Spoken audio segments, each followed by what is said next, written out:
I'm back with Professor Han, the fashionista from Singapore.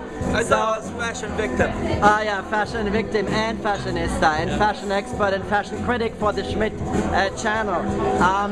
Professor Han, what is your judgment about the after party? How are people dressed? I mean, are you satisfied with his taste and style, or what's going on?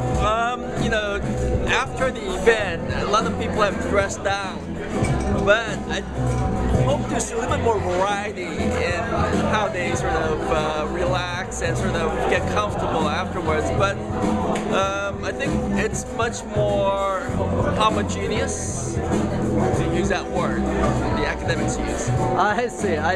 But are there some losers and some winners here? I mean, is there anybody you'd like to single out, like Professor Chung, maybe, the film director? The loser of the day is, can you reverse the camera 180 degrees? Yes. Why are you saying that, Professor Han? This does not do justice. You have to put your leather jacket from the 1970s on as the overcoat that you've been wearing all day. I see.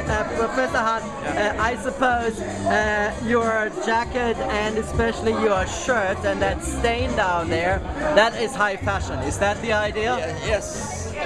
This is very organic shape. Actually, what are you wearing tonight? What is it? Oh, this is a vintage Kenzo. Vintage Kenzo? Vintage Kenzo. Where did you get it?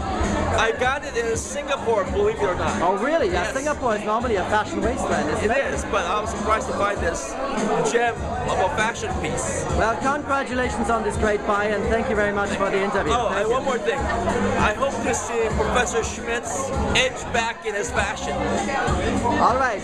I'm working on it. Thank you.